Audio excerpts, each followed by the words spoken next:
Hello friends, welcome back to priyavijaykitchen's vlog. So இன்னைக்கு வந்து காலையில இருந்தே நான் வந்து vlog ஸ்டார்ட் பண்ணிட்டேன். பிரேக்ஃபாஸ்ட்ல இருந்து அப்படியே ஸ்டார்ட் ஆகுது.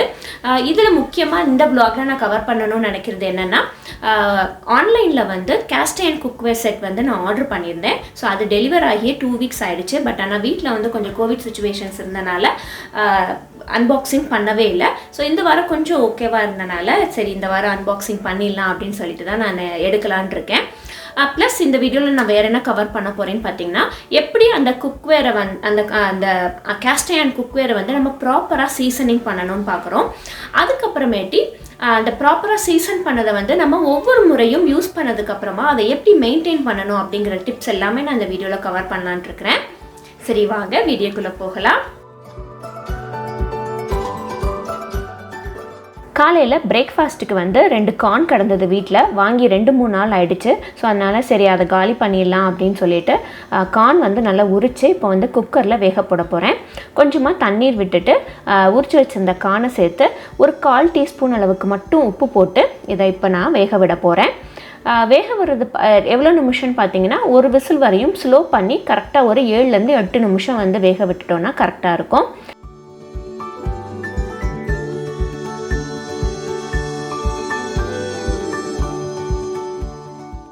அது வேகிறங்குள்ளேயும் முட்டையும் வேக போட்டுட்டோன்னா கரெக்டாக இருக்கும், 2 வெந்து வந்து நம்ம சாப்பிட்றதுக்கு.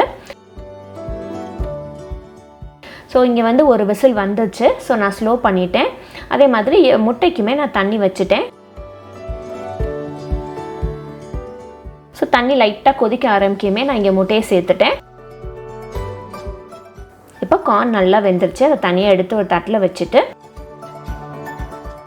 அதே சமயத்தில் முட்டையுமே அங்கே நல்லா வெந்துருச்சு. ஸோ இதுதான் எங்களுக்கு வந்து காலையில் பிரேக்ஃபாஸ்ட்டு.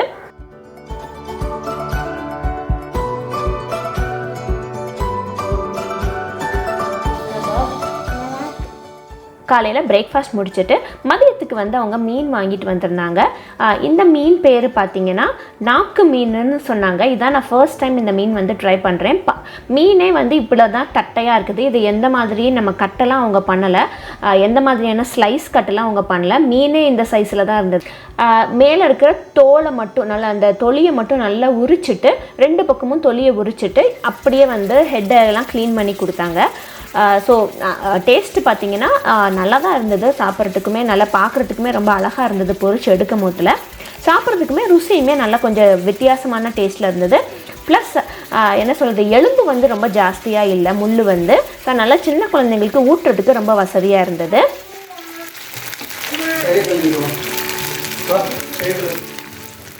ஸோ மதியம் லன்ச் வந்து ரெடி பண்ணியாச்சு. பொங்கல் வச்சு சாம்பார், அப்புறம் மீன் வறுவல்.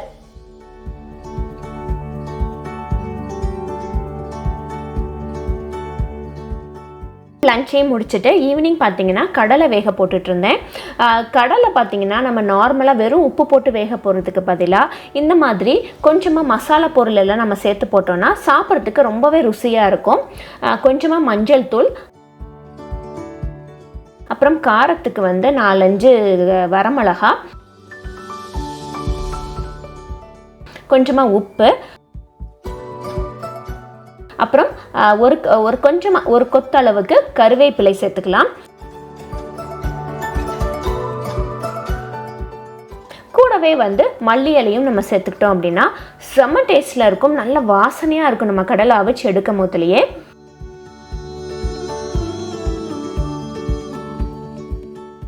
ஸோ நெக்ஸ்ட் டைம் உங்கள் வீட்டில் கடலை வாங்கும் போதில் இந்த மாதிரி ஒரு தடவை அவிச்சு சாப்பிட்டு பாருங்கள் கண்டிப்பாக.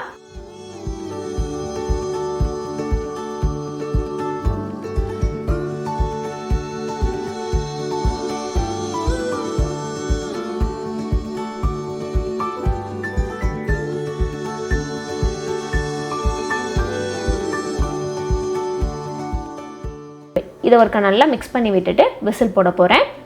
விசில் பார்த்திங்கன்னா அதே மாதிரி தான் ஒரு விசில் வரையும் ஸ்லோ பண்ணி ஒரு 10 நிமிஷம் வரைக்கும் வச்சுருக்க போகிறேன்.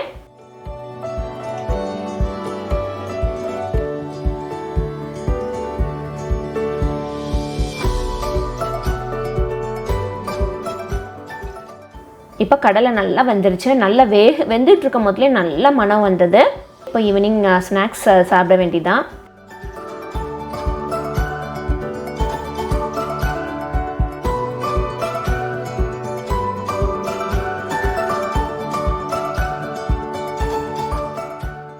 அடுத்து நம்ம அன்பாக்சிங் வீடியோ பார்க்கலாம். இது நான் எதுலேருந்து வாங்கியிருந்தேன்னு பார்த்தீங்கன்னா 70s கிச்சன் சொல்லிட்டு ஒரு வெப்சைட்டு, அதுலேருந்து தான் நான் வாங்கியிருந்தேன்.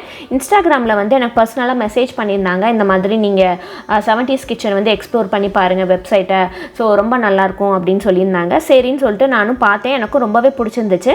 நிறைய ஆஃபர் போயிட்டு இருந்தது, சரி அதனால் ட்ரை பண்ணலாமே அப்படின்ட்டு. நான் வாங்கினது வந்து நியூ இயர் சேலில் வந்து நான் வாங்கினேன்.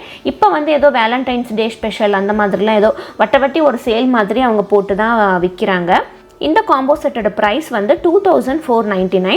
இதில் வந்து ஃபஸ்ட் டைம் ஆர்டருக்கு வந்து ஒரு 100 rupees லெஸ் பண்ணுறாங்க. ப்ளஸ் இது வந்து ஃப்ரீ டெலிவரி தான். ஸோ 2399 டோட்டலாக எனக்கு ஆச்சு. ஸோ இதுதான் அந்த காம்போ செட்டு. இதில் வந்து ஒரு கடாய் கொடுக்குறாங்க, ஒரு ஸ்கில்லெட்டு, ஒரு தவா, அப்புறம் ஃப்ரீ ஐட்டம் வந்து ஒரு 6 inch ஸ்கில்லெட், குட்டி ஸ்கில்லெட்டு, அப்புறம் ஒரு 4 வுடன் லேடல்ஸ் கொடுக்குறாங்க. எனக்கு இது ஒரு நல்ல வர்த்தான ப்ரைஸ் மாதிரி தான் தோணுச்சு. வெப்சைட்டில் பார்த்தீங்கன்னா நல்ல ப்ராப்பரான மெஷர்மெண்ட்ஸு, எவ்வளோ வெயிட் இருக்கும் எல்லாமே ப்ராப்பராக கொடுத்துருந்தாங்க. ஸோ அதை வச்சே நம்ம வந்து எந்த மாதிரியான காம்போ வந்து நமக்கு பெஸ்ட்டாக சூட் ஆகும் நம்ம கரெக்டாக சூஸ் பண்ணிக்கலாம். 10 inch மேலே நம்ம கடாய் 10 inchக்கு மேலெலாம் போயிட்டோன்னா ரொம்ப ரொம்ப பெருசாக இருக்கும். ஒரு 3 to 4 members இருக்கிற ஃபேமிலிக்கு தாராளமாக 10 inch கடாயெல்லாம் போதும். ஸோ இது வந்து தோசை தவா, இது வந்து 10 inch, வெயிட் பார்த்திங்கன்னா 2.2 kg இருக்குது. ஸோ ஓகே, கொஞ்சம் மேனேஜபிளாக தான் இருக்குது. இருக்கிறதுலே எனக்கு ரொம்ப பிடிச்சது என்னென்னா இந்த குட்டியாக இந்த ஃப்ரீ கொடுத்தது தான். ரொம்ப குட்டியாக சூப்பராக இருக்குது, க்யூட்டாக இருக்குது, நம்ம தாளிக்கிறதுக்கெலாம் ரொம்ப வசதியாக இருக்கும். அடுத்து வந்து கடாய் வந்து 2.8 kg தான் வருது. கடாய் வந்து உங்களுக்கு 10 inch, அதே மாதிரி ஸ்கில்லெட்டுமே 10 inch தான். ஸோ அடுத்து வந்து இந்த ஸ்கில்லெட்டு இது வந்து 3.5 kg வருது. இருக்கிறதுலே வெயிட் ரொம்ப பார்த்தீங்கன்னா வந்து ஸ்கில்லெட்டு தான் ரொம்ப வெயிட்டாக தெரியுது எனக்கு. எல்லாமே நான் 10 inchல தான் சூஸ் பண்ணேன். நான் அதுக்கு மேலே போனோன்னா ரொம்ப வெயிட்டாக இருக்கும் அப்படின்னு சொல்லிட்டு. ப்ளஸ் இது எல்லாத்துக்குமே ஹீட் ரெசிஸ்டன்ஸ் வந்து அந்த ஹேண்டில் மாதிரி கொடுத்துருக்காங்க. ஸோ இது வந்து ரொம்பவே நல்லாயிருக்கு. நம்ம வந்து எப்போ பாரு நம்ம துணி வச்சு பிடிக்கணும்னு அவசியம் இல்லை. இது எல்லாமே ப்ரீ சீசன்டு தான். உங்களுக்கு பார்த்தாலே தெரியும், நம்ம எடுக்கும் போதுலேயே கொஞ்சம் நல்ல எண்ணெயாக தான் இருந்தது. ஆனாலும் நம்ம திரும்ப வீட்டில் ப்ரீ சீசனிங் கண்டிப்பாக பண்ணணும், அப்படின்னா தான் நமக்கு வந்து லைஃப் நல்லா வரும்.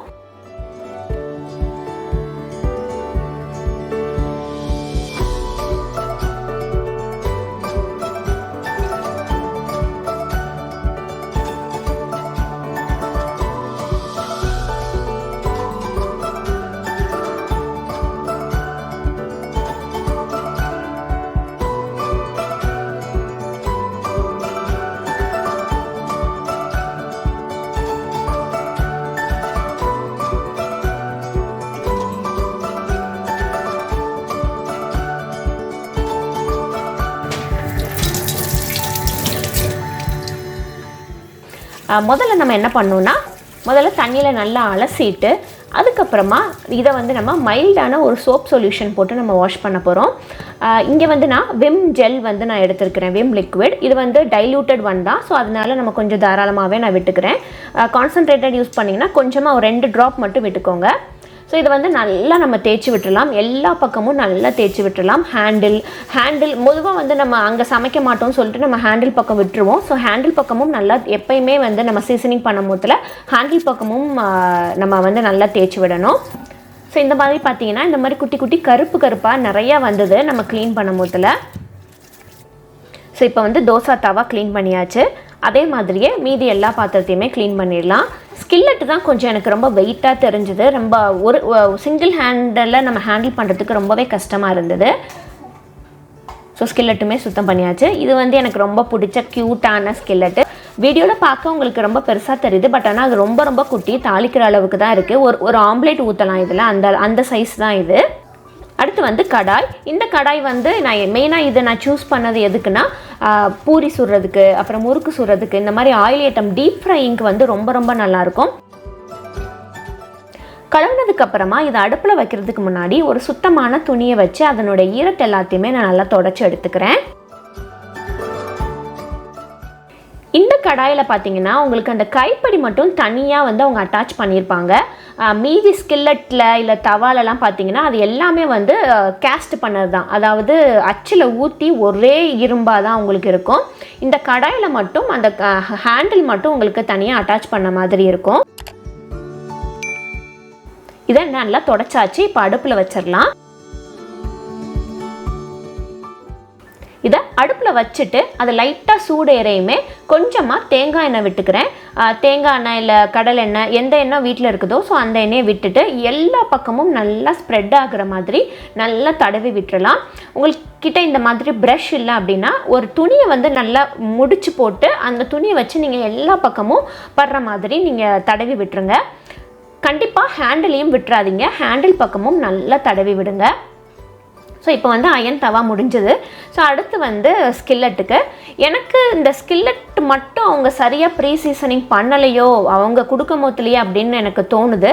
ஏன்னா நடுவில் மட்டும் கொஞ்சம் அந்த ப்ரௌன் கலர் வந்து அந்த துரு வந்து இருக்கிற மாதிரியே எனக்கு தோணுது. மீதி மூணையும் கம்பேர் பண்ணும் போதில் பரவாயில்ல, நம்ம யூஸ் பண்ண அதுவுமே பழகிரும். ஸோ இதெல்லாம் பார்த்திங்கன்னா நல்லா ஸ்மூத்தாக இருக்குது. இந்த ஃபினிஷ் வந்து அந்த ஸ்கில்லட்டில் எனக்கு இல்லை. ஸோ இதுக்குமே அந்த சைடில் இருக்கிற அந்த குட்டி கம்பி மாதிரி இருக்குல்ல அந்த ஹேண்டிலுக்குமே நம்ம வந்து எண்ணெய் தடவி வச்சிடலாம். எண்ணெய் தடவினதுக்கப்புறமா ஒரு லைட்டாக புகை வரும். புகை வந்தோடனே நம்ம இதை வந்து ஆஃப் பண்ணி போட்டுறணும். கண்டிப்பாக புகை வர வரைக்கும் வச்சுருக்கணும். இப்போது அடுத்து இந்த குட்டி ஸ்கில்லட்டு நல்லா புகை வந்துருச்சு. இதை இப்போ நான் ஆஃப் பண்ணி போட்டுடுறேன். இது நாலுமே நல்லா ஆறட்டும். ஆறுனதுக்கப்புறமா ஒரு 6 to 8 hours இதை அப்படியே விட்டுருங்களாம். மறுநாள் காலையில் திரும்பவும் அதை எடுத்து திரும்பவும் அதே மாதிரி நம்ம தண்ணியில் வாஷ் பண்ணிவிட்டு சோப்பு போட்டு கழுவிட்டு திரும்பவும் இதே மாதிரி சூடு பண்ணி எண்ணெய் தடவி வச்சிடணும். இதே மாதிரி ஒரு 3 தடவை கண்டிப்பாக நீங்கள் பண்ணணும். பண்ணாதான் நமக்கு வந்து பின்னாடி அதிகமாக நமக்கு துரு பிடிக்காது. நம்ம ஒன்ஸ் சமைக்க ஆரம்பிச்சிட்டோம் அப்படின்னா இந்த 3 தடவை நம்ம பண்ணாமல் விட்டுட்டோம்னா அடிக்கடி உங்களுக்கு துரு பிடிக்கிற மாதிரி வரும். அதனால் கண்டிப்பாக 3 முறை கண்டிப்பாக இதே மாதிரி நம்ம கழுவி எண்ணெயை தடவி வச்சிடணும். அதுக்கப்புறமா 4வது முறை வந்து சமைக்க ஆரம்பிக்கும் போதில் கொஞ்சமாக ஒரு பாதி வெங்காயத்தை நறுக்கி நல்லா கொஞ்சம் எண்ணெய் விட்டு நல்லா எல்லா பக்கமும் படுற மாதிரி நம்ம வதக்கி எடுத்துட்டு அந்த வெங்காயத்தை கீழே போட்டுருங்க. அதுக்கப்புறமா நம்ம ரெகுலராக அதை யூஸ் பண்ண ஆரம்பிச்சிடலாம். மெயின்டைன் எப்படி பண்ணணும்னு பார்த்தீங்கன்னா ஸோ இதே மாதிரியே தான் சமைச்சு முடிச்சதுக்கப்புறம் அதை நல்லா வாஷ் பண்ணி எடுத்துட்டு அடுப்பில் வச்சு கொஞ்சமாக எண்ணெய் விட்டு எல்லா பக்கமும் தடவி விட்டு அதை நல்லா புகை வந்தோடனே அமர்த்தி வச்சுருங்க. நீங்கள் எப்பயுமே கேஸ்ட் அயான் ப்ராடக்ட்ஸ் எந்த கேஸ்ட் அயான் இல்லை எந்த இரும்பு பாத்திரத்தை நீங்கள் ஸ்டோர் பண்ணணுனாலுமே இதே மெத்தடு தான். கொஞ்சமாக எண்ணெய் தடவி வச்சிட்டோன்னா உங்களுக்கு துரு பிடிக்காது. அதே மாதிரி தண்ணி படாத இடத்துல நீங்கள் வந்து தனியாக ஒரு ஷெல்ஃபில் நீங்கள் வச்சுக்கோங்க. இங்கே பார்த்தீங்கன்னா நான் இது வந்து கீழ் ஷெல்ஃபில் தான் வச்சுருக்கேன். இந்த மாதிரி ட்ராயரில் வந்து நான் வைக்கலை. இல்லைன்னா இது ரொம்ப வெயிட்டாக இருக்கிறனால நம்ம ட்ராயரில் வச்சோன்னா கண்டிப்பாக ட்ராயர் இறங்கிரும். ஸோ அதனால் இந்த மாதிரி ஃப்ளாட்டாக இருக்கிற ஏரியாவில் நம்ம வச்சுட்டோன்னா இறங்காது. ஸோ நெக்ஸ்ட் vlogல கண்டிப்பாக சூப்பரான ரெசிபீஸ்லாம் இதில் வந்து உங்களுக்கு வரப்போகுது. இதில் மெயினாக வந்து பொட்டேட்டோ ஃப்ரை, அப்புறம் சிக்கன் கீ ரோஸ்ட் சிக்கன் இதெல்லாம் செம்மையாக வரும் கேஸ்ட் அயனில். அப்படியே முறுன்னு வரும் அந்த லேயர்ஸ் எல்லாமே. ஸோ அது எல்லாமே நான் நெக்ஸ்ட் vlogல உங்களுக்கு கவர் பண்ணுறேன். ஸோ இந்த vlog கண்டிப்பாக உங்களுக்கு பயனுள்ளதாக இருந்திருக்கும் நம்புகிறேன். வேறு இன்ட்ரெஸ்டிங் vlogல சந்திக்கலாம். தேங்க்யூ. தேங்க்ஸ் ஃபார் வாட்சிங்.